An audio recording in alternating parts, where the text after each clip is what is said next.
Bonjour à toutes et à tous et bienvenue sur Radio Livre. Dans la vidéo d'aujourd'hui, je vais vous faire découvrir un domaine presque inconnu de Harry Potter, la musique. Et si vous êtes fan d'Harry Potter, c'est l'un des meilleurs moyens pour redécouvrir la saga. Alors aujourd'hui, je vais vous faire découvrir 10 choses que vous ignorez certainement sur la musique dans Harry Potter. Si ça vous amuse, vous pouvez compter les informations que vous connaissez et me dire votre résultat en commentaire.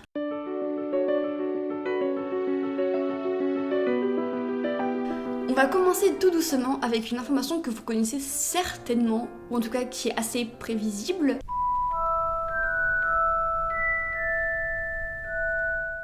John Williams n'est pas le seul compositeur de la saga.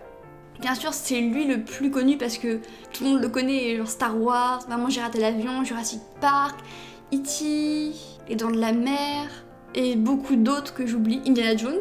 Enfin, c'est un compositeur emblématique de la musique de film, et forcément que c'est lui qu'on retient le plus parce qu'il a composé le Hedwig Theme en plus, et que c'est lui qui a porté les bases de la saga Harry Potter, de la musique de la saga.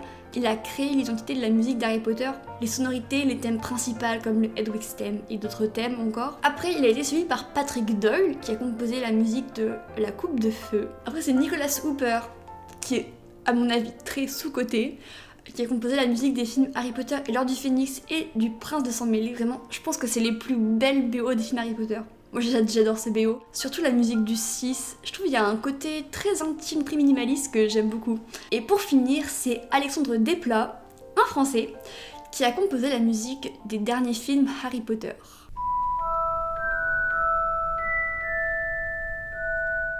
Les paroles de la chanson Double Trouble, donc Double Trouble, Talent, Cauldron, un truc dans le genre. Pour ceux qui ne savent pas, la chanson Double Trouble, c'est la chanson qu'on entend au tout début d'Harry Potter 3, à l'arrivée à Poudlard. Enfin, il y a une chorale qui chante avec des crapauds, dirigée par Flitwick. C'est le chœur des grenouilles qui chante, c'est le nom de la chorale de Poudlard.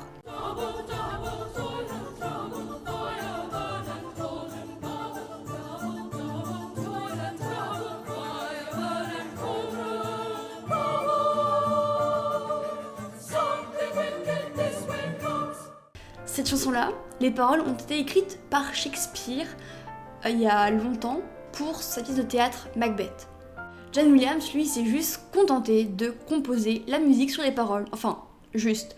C'est quand même un sacré travail, surtout que la musique en dit énormément sur la culture musicale du monde des sorciers. Et je crois que je vous dis juste après pourquoi.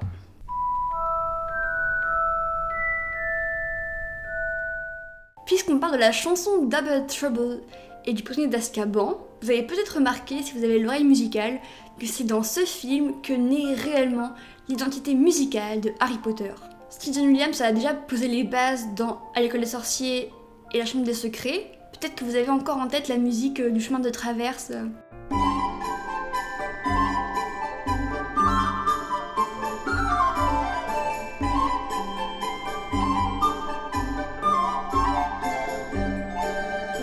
C'est vraiment une base qu'on entend un tout petit peu dans le film 1. Mais c'est vraiment le film 3, avec justement le Double Trouble, avec Window to the Past, Hagrid the Professor. C'est vraiment toutes ces musiques-là. Il y en a beaucoup qui donnent naissance à l'identité sonore de Harry Potter, parce que, en plus de l'orchestre symphonique et des tonalités de base, John Williams c'est jamais la base, mais des tonalités qu'on a l'habitude d'entendre, en plus de tout ça, John Williams a l'idée d'amener une sonorité très médiévale. Les livres de Harry Potter, déjà, en soi, il n'y a pas de technologie. On a presque l'impression d'être revenu au Moyen-Âge, à l'époque médiévale, parce que le château est éclairé par des bougies et des torches. Aussi, et par rapport à toutes les légendes, tous les mythes, les sorciers, c'est aussi un petit peu l'époque du Moyen-Âge. Donc tout ça, ça a été retranscrit dans la musique avec l'apport des instruments de musique ancienne dans l'orchestre symphonique. Donc quand je dis musique ancienne, c'est-à-dire flûte à bec, hautbois, cordes frottées, aussi cordes pincées, il y a du luth à un moment donné et du clavecin. Tous ces instruments qui donnent une sonorité un peu médiévalesque, moyenâgeuse. Vous prenez celui que vous voulez comme adjectif. Et donc on peut dire que la culture musicale traditionnelle de Harry Potter, c'est un peu la musique médiévale. Et en fait, ça donne une sonorité qui est à la fois moderne et ancienne, et qui correspond tellement bien à Harry Potter, je trouve. Anecdote suivante.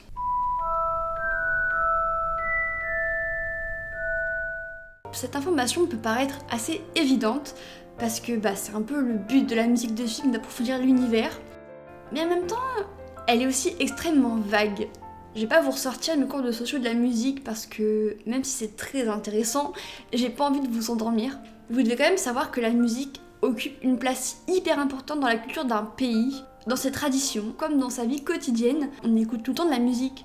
Dans les films, à la radio, dans la rue, dans le métro, dans la rue peut-être pas, partout. C'est aussi l'une des choses qu'on ne peut pas représenter concrètement dans un roman. La force justement des livres, c'est de nous faire découvrir tout un univers, donc toute une culture, avec ses traditions, Halloween, Noël, la coupe de feu, le Quidditch, les légendes, comme le conte des trois sorciers, les contes de Biddle-de-Bard, tout cela, ses trésors, les reliques de la mort, les baguettes magiques, les objets des 4 maisons, là, des 4 fondateurs, même les lieux. Poudlard, c'est un lieu mythique, et ses connaissances à travers les cours, à travers tout ce qu'on apprend dans l'intrigue, dans l'histoire.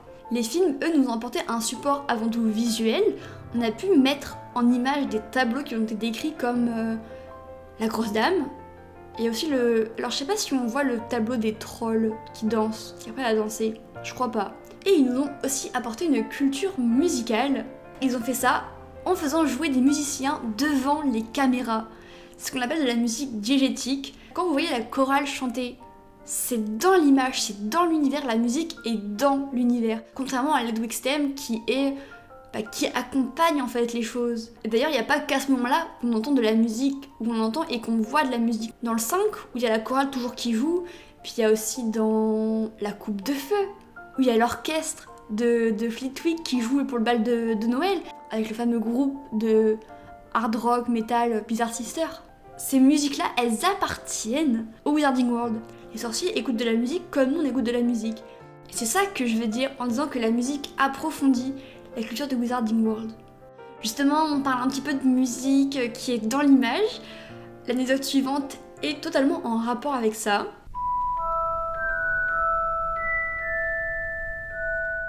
En début de vidéo, je vous ai cité les compositeurs de la BO d'Harry Potter, donc John Williams, Patrick Doyle, Nicolas Hooper et Alexandre Desplat. Mais dans les bandes originales, certaines musiques ne sont pas classiques. Elles ont pour but justement de créer de la musique pour l'univers. Comme nous, on peut écouter du Radiohead sur notre téléphone, et eux, ils vont en concert des Bizarre Sisters. Bizarre Sisters qui sont joués par des membres de Radiohead, mais pas que, il y en a d'autres aussi. Vous voyez certainement la scène du bal de Noël où il y a Hermione et Victor Krum qui dansent sur la musique d'un groupe de rock qui chante comme ça avec... de rock, je pense que c'est du métal, je sais pas trop.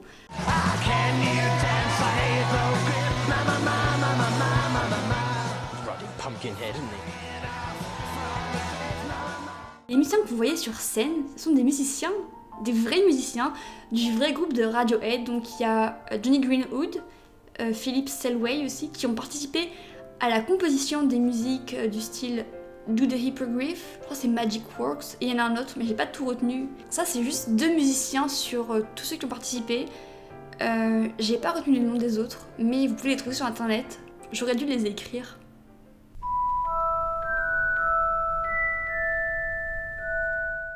J.K. Rowling a écrit des chansons dans ses livres. Une anecdote qui n'a pas pu vous échapper si vous avez lu les livres, et même si vous avez juste lu le premier livre, vous devez le savoir, parce que l'écrivaine de Harry Potter a écrit beaucoup de chansons pour ses livres. La plus connue est sans doute celle du Choixpeau, qu'on peut lire dès la moitié du livre Harry Potter 1, mais en fait le Choixpeau en chante une différente à chaque fois que Harry assiste au banquet de début d'année. En plus des chansons du Choixpeau, elle a aussi écrit le chant des sirènes. Le chant des sirènes dans Harry Potter et la coupe de feu qui est cachée dans l'œuf et qui contient un indice sur la 2e tâche.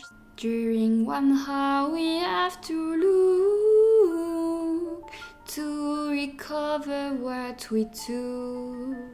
Mais il y a aussi les chansons de Célestina Moldubek qui d'ailleurs casse les oreilles à Harry, Ron et Hermione dans Le Prince de Sang Mêlé à Noël.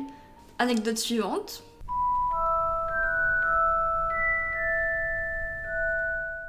Et tant qu'on parle de Célestina Moldubek, ces chansons sont disponibles sur YouTube si vous voulez les écouter. Voilà. D'ailleurs, elle donne même des concerts dans un des parcs Harry Potter. Alors je crois que c'est celui de Orlando qui est un peu loin, on va pas se mentir. Mais voilà, si vous êtes curieux, vous pouvez écouter ces musiques-là. Anecdote numéro 8.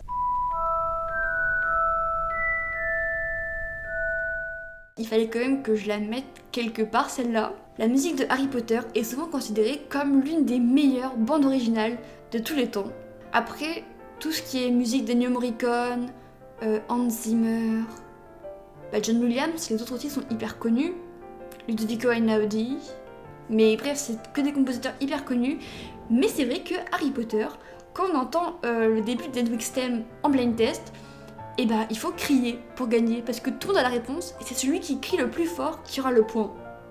Parce que, je sais pas, Harry Potter c'est, dès la première note, c'est ce petit son un peu cristallin joué au Célesta, et bah c'est tellement reconnaissable que tout le monde reconnaît Harry Potter, même ceux qui n'ont jamais vu le film. Avant-dernière anecdote,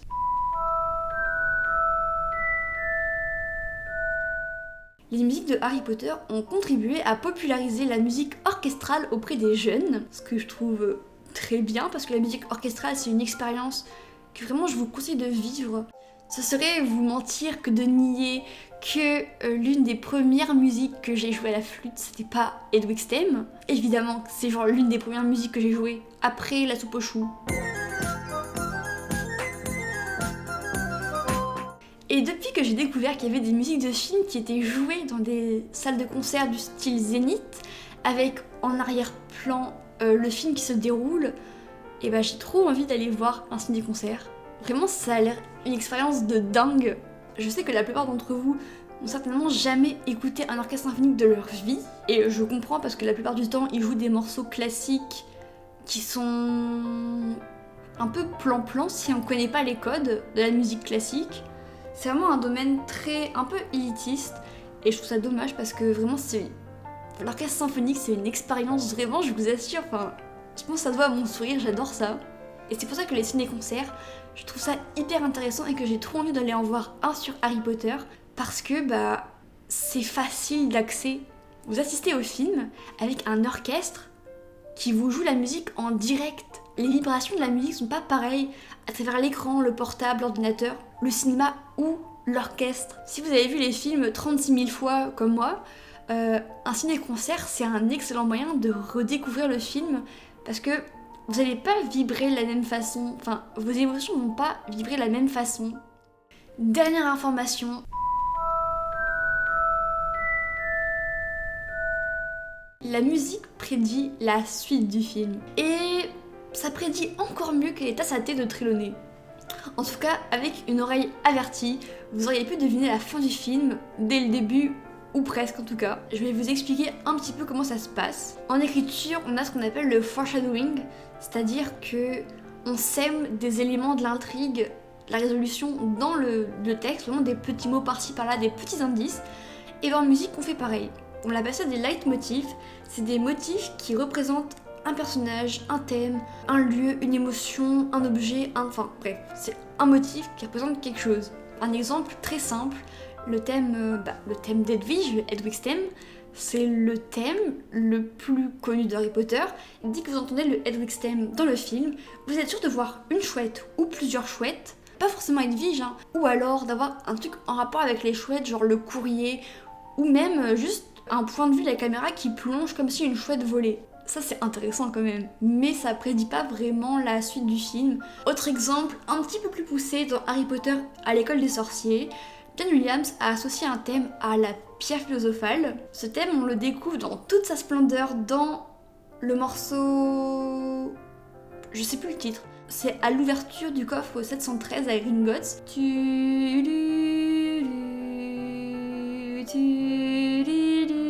J'aime trop ce thème.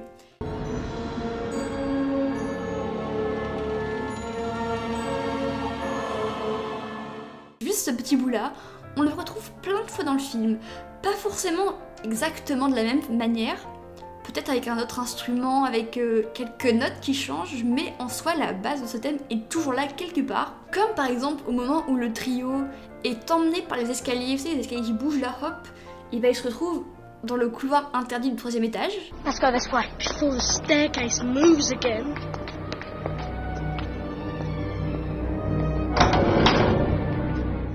Il y a la musique qu'on a déjà entendue dans le coffre-fort, c'est-à-dire qu'on peut faire un lien avec le coffre-fort, le petit paquet et les escaliers et le 3e étage interdit. Vous voyez le petit rapport? En fait, c'est comme si la musique nous disait, vous voyez ce thème-là, et bah ce qu'il y a là, c'est exactement ce qu'il y a là. Et si vous êtes attentif, et bah vous l'avez compris. Si vous ne l'avez pas remarqué, ne vous en faites pas, parce que votre subconscient l'a remarqué à votre place. Et comme par magie, ce thème apparaît à un court instant quand Harry fait face à Voldemort dans la forêt interdite. On l'entend un petit peu. D'ailleurs, on peut associer ce thème aussi à Voldemort, à Quirrell, parce que c'est tout lié, genre pierre philosophale, Voldemort, Quirrell, et on l'entend encore plus clairement à l'affrontement entre Quirrell, enfin face à Quirrell et Voldemort.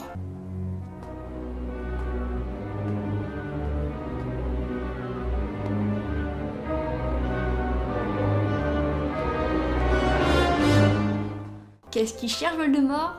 La pierre philosophale, d'où le thème qui revient. Il faudrait vraiment analyser beaucoup plus précisément chaque film pour voir tout ce que la musique prédit.